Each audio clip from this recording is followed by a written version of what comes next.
নমস্কাৰ সকলোকে স্বাগতম জনাইছো বিশ্বাসী পদ্ধতি গুৰুত্বপূৰ্ণ ভিডিঅ' এখন মডেল কুৱেশ্যন পেপাৰ গেট 3 গেট 4 দুইটাৰ কাৰণে লৈ আহিছোঁ আপোনালোকে নিজকে পৰীক্ষা কৰক কোনে কিমান নম্বৰ পায় শেষত 50ৰ ভিতৰত কোনে কিমান নম্বৰ পায় আপোনালোকে মোক জনাবলৈ নাপাহৰিব প্ৰতিটো কুৱেশ্যনত 2 নম্বৰকৈ আছে গতিকে আহকচোন আমি ক্লাছটো আৰম্ভ কৰোঁ সো ফাৰ্ষ্ট কুৱেশ্যন আপোনালোকৰ স্ক্ৰীনত The judiciary was separated from the executive under which article? কোনটো অনুচ্ছেদৰ অধীনত ন্যায়পালিকা কাৰ্যবাহীৰ পৰা পৃথক কৰা হৈছিল অনুচ্ছেদকেইটা চাই কেনে আপোনালোকে এনসাৰ দিবলৈ ট্ৰাই কৰিব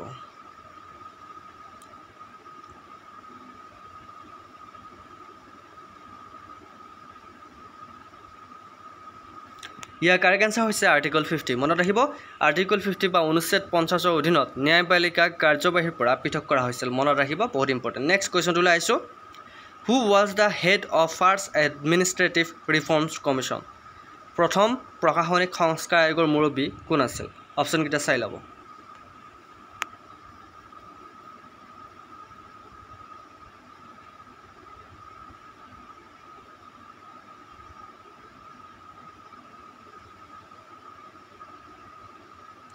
কাৰেক্ট এনসাৰটো হৈছে মোৰাৰজী দেশাই আশা কৰোঁ আপোনালোকে শুদ্ধ উত্তৰ দিবলৈ সক্ষম হৈছে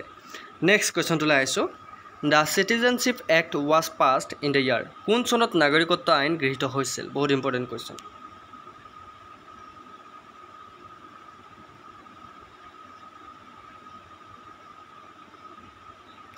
নাগৰিকত্ব আইন কেতিয়া গৃহীত হৈছিল আপোনালোকে জানেনে কাৰেক্ট এনসাৰটো হৈছে 1955 কাৰ শুদ্ধ হৈছে correct এনসাৰটো Okay, next question to Laisu. Which section was the Information Technology Act is struck down by Supreme Court? তথ্য প্ৰযুক্তি আইনখনৰ কোনটো ধাৰা উচ্চতম ন্যায়ালয়ে বাতিল কৰিছে কোৱেশ্যনটো অকণমান সময় লৈছো চাই ল'ব তাৰ পিছত মই অপচনকেইটা আপোনালোকক দেখুৱাই দিম যে তথ্য প্ৰযুক্তি আইনখনৰ কোনটো ধাৰা বা উচ্চতম ন্যায়ালয়ে বাতিল কৰিছে কাৰেক্ট এনসাৰটো কি হ'ব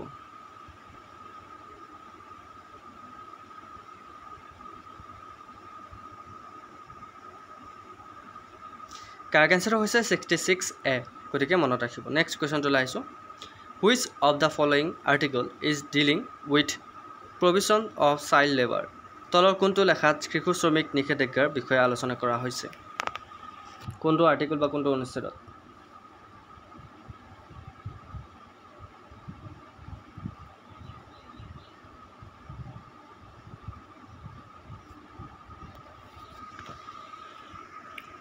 Correct answer is Article 24. Monot rakhibo. Next question to laiso. Article 24 of the Indian Constitution prohibits employment of children in any factory below the age of. Correct answer ki hobo?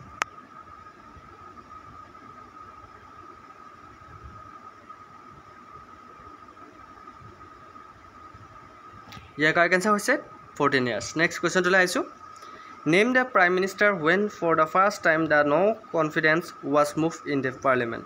প্ৰথমবাৰৰ বাবে সংসদত অনাস্থা আন্দোলনৰ সময়ত প্ৰধানমন্ত্ৰী কোন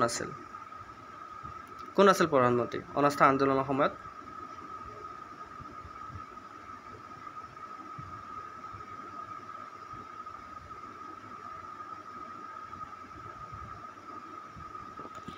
কাৰেক্ট এনসাৰটো হৈছে জৱাহৰলাল নেহেৰু নামটো মনত ৰাখিব ওকে নেক্সট কুৱেশ্যনটো লাইছো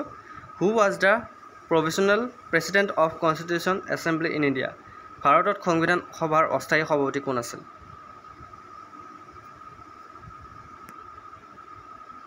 অস্থায়ী সভাপতি কোন আছিল ভাৰতত সংবিধান সভাৰ কাৰেক্ট এনসাৰটো কি হ'ব ইয়েস কাৰেক্ট এনসাৰটো হৈছে শশীদানন্দ সিনহা ওকে মনত ৰাখিব next question Hindi was adopted as the official language of the Union of India on this 1949. 1949 চনৰ কোন তাৰিখে হিন্দী ভাৰতীয় সংঘৰ চৰকাৰী ভাষা হিচাপে গ্ৰহণ কৰা হৈছিল কোৱেশ্যনটো আকবৰ কৈছো 1949 চনৰ কোন তাৰিখে হিন্দী ভাৰতীয় সংঘৰ চৰকাৰী ভাষা হিচাপে গ্ৰহণ কৰা হৈছিল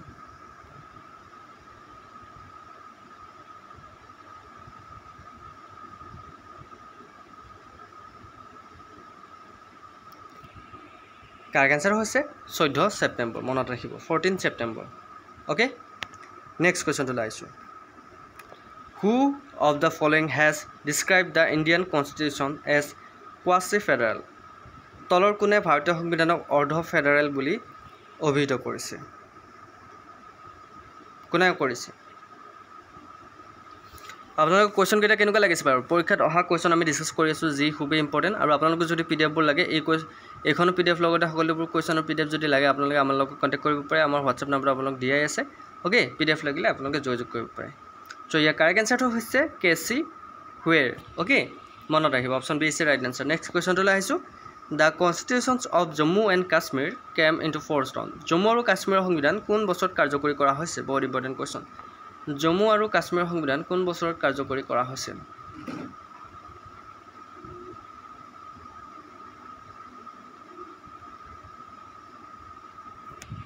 কাৰেক্ট আনসাৰ হৈছে 26 জানুৱাৰী ওকে 1957 চন 1957 26 জানুৱাৰী মনত ৰাখিব নেক্সট কোৱেশ্চনটো লাইছো How many political parties were recognized as the national parties after the first general elections? প্ৰথম সাধাৰণ নিৰ্বাচনৰ পিছত কিমান ৰাজনৈতিক দলক জাতীয় দল হিচাপে স্বীকৃতি দিয়া হৈছিল বহুত ইম্পৰ্টেন্ট কিমানটা দলক স্বীকৃতি দিয়া হৈছিল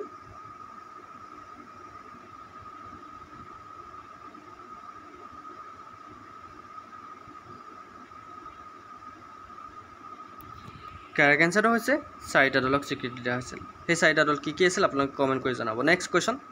Article 360 of the Indian Constitution state about ভাৰতীয় সংবিধানৰ 360 নং অনুচ্ছেদত কিহৰ বিষয়ে কোৱা হৈছে বহুত ইম্পৰ্টেন্ট কোৱেশ্চন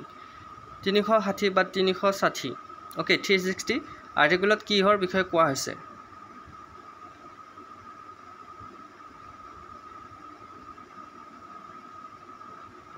কাৰেক্ট আনসাৰটো হৈছে ফাইনান্সিয়েল ইমাৰ্জেন্সিৰ কথা কোৱা হৈছে মনত ৰাখিব আৰ্টিকল 360 ফাইনান্সিয়েল ইমাৰ্জেন্সিৰ কথা কোৱা হৈছে গতিকে কাৰেক্ট কাৰ্কাৰ হৈছে আপোনালোকে মাৰ্কবোৰ দি যাব next question which articles deals with centre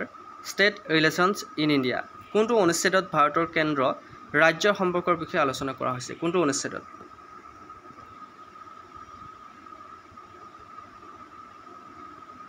আপোনালোকে জানে শুদ্ধ উত্তৰটো কি হ'ব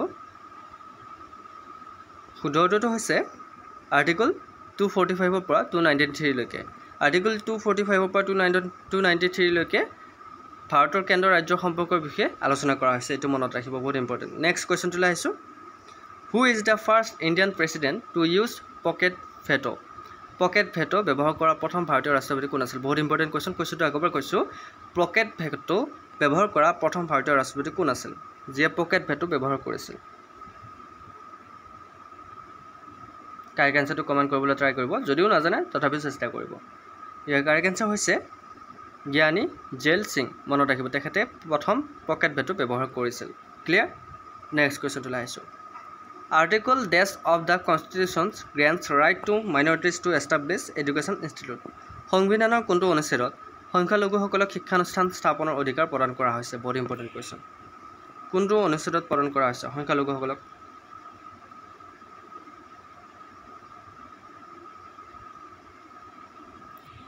কাৰেক্ট আনসাৰ হৈছে আৰ্টিকল 30 মনত ৰাখিব আৰ্টিকল 30 কি আছে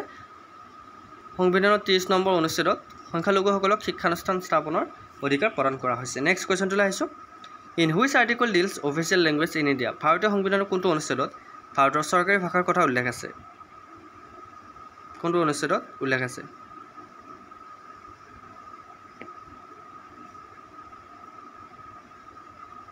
আপোনালোকে জানে যদি কমেন্ট কৰিবলৈ ট্ৰাই কৰিব কোৱেশ্চনটো আকবৰ কৈছো ভাৰতীয় সংবিধানৰ কোনটো অনুচ্ছেদত ভাৰতৰ চৰকাৰী ভাষাৰ কথা উল্লেখ আছে ওকে কাৰেক্ট আনসাৰটো হৈছে আৰ্টিকল 343 অনুচ্ছেদ 343 মনত ৰাখিব ক্লিয়াৰ নেক্সট কোৱেশ্চনটো লাইছো freedom for media is incorporated in which of the following article সংবাদ মাধ্যমৰ স্বাধীনতা তলৰ কোনটো অনুচ্ছেদত অন্তৰ্ভুক্ত কৰা হৈছে সংবাদ মাধ্যমৰ স্বাধীনতা তলৰ কোনটো অনুচ্ছেদত অন্তৰ্ভুক্ত কৰা হৈছে অনুচ্ছেদ কেইটা চাই লব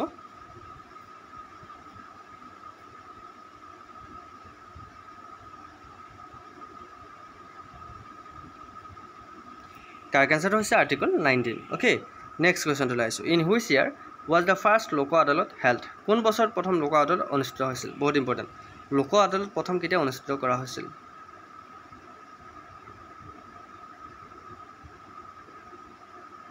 কোনোবা চনটো জানে নে বিয়া কাৰেক্ট আনসাৰ হৈছে 1982 প্ৰথম লোক আদালত অনুষ্ঠিত কৰা হৈছিল মনত ৰাখিব 1982 okay next question In which article of the Constitution equal protection of law is provided? সংবিধানৰ কোনটো অনুচ্ছেদত আইনৰ সমসুৰক্ষাৰ ব্যৱস্থা কৰা হৈছে কোনটো অনুচ্ছেদত কৰা হৈছে সংবিধানৰ সমসুৰক্ষাৰ ব্যৱস্থা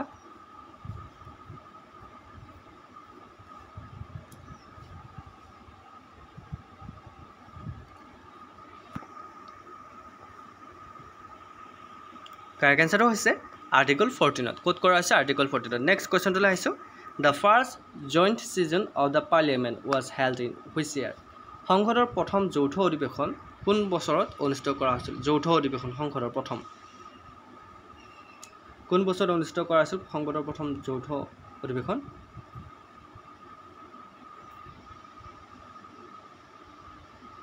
ইয়াৰ কাৰেক্ট আনসাৰটো হৈছে 1961 ওকে ক্লিয়াৰ নেক্সট কোৱেশ্চনটো লাইছো By which amendment right to education was included as fundamental right in India Constitution? কোনটো সংশোধনী ধাৰা ভাৰতীয় সংবিধানত শিক্ষাৰ অধিকাৰ মৌলিক অধিকাৰ হিচাপে অন্তৰ্ভুক্ত কৰা হৈছিল বহুত ইম্পৰ্টেণ্ট কোৱেশ্চন কেতিয়া কৰা হৈছিল চাই ল'ব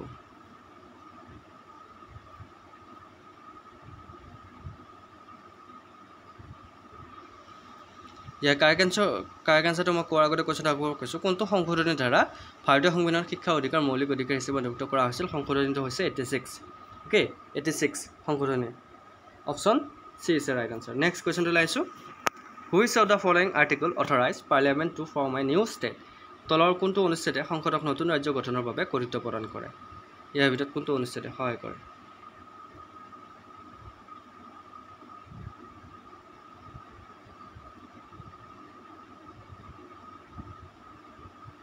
কাৰেক্ট আনসাৰটো হৈছে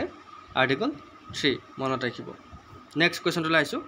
which among the following amendment of Indian constitution replace the right to property from fundamental right ভাৰতীয় সংবিধানৰ তলত দিয়া সংশোধনীসমূহৰ ভিতৰত কোনটোৱে সম্পত্তি অধিকাৰক মৌলিক অধিকাৰৰ পৰা সলনি কৰিছে ইয়াৰ ভিতৰত কোনটো amendment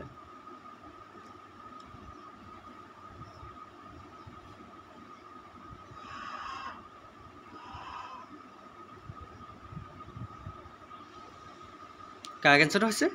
44th amendment option C is right answer next কোৱেশ্চনটো লাইছো which article of the constitutions of India lays down the uniform civil code ভাৰতীয় সংবিধানৰ কোনটো অনুচ্ছেদত একেধৰণৰ নাগৰিক সংহিতা নিৰ্ধাৰণ কৰা হৈছে কোৱেশ্চনটো আকৌ কৈছোঁ ভাৰতৰ সংবিধানৰ কোনটো অনুচ্ছেদত একেধৰণৰ নাগৰিক সংহিতা নিৰ্ধাৰণ কৰা হৈছে অনুচ্ছেদকেইটা চাই ল'ব আৰ্টিকেলকেইটা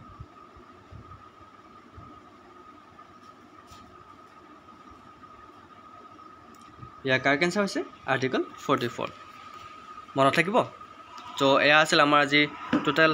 25টা কোৱেশ্চন প্ৰতিটো কোৱেশ্চনৰ 2 নম্বৰকৈ আছে আপোনালোকে 50 কোনে কোনে পালে কমেণ্টত জনাবলৈ নাপাব আৰু কোৱেশ্চনকেইটা কেনেকুৱা লাগিল জনাবলৈ নাপাব যদি আমাৰ বিশ্বাসী বন্ধু আপোনালোকে ভিডিঅ' সঁচাকৈ ভাল পায় তেনেহ'লে চেনেলটো ছাবস্ক্ৰাইব কৰি নিজৰ কৰি ল'ব চ' আমাৰ সদায় এনেকুৱা ধৰণৰ বিশ্বাসী বন্ধু যদি আপোনালোকৰ দৰকাৰ লাগতিয়াল আপডেটসমূহ লগতে আপোনালোক কুৱেশ্যনবোৰ লৈ আহিম চ' আপোনালোকে চেনেলটো ছাবস্ক্ৰাইব কৰি ল'ব আৰু কুৱেশ্যন পেপাৰখন লাগিলে বা PDF লাগিলে আপোনালোকে কণ্টেক্ট কৰিব চ' আজিলৈ মানে নেক্সট ভিডিঅ'ত আকৌ লগ পাব জয় হিন্দ জয় অসম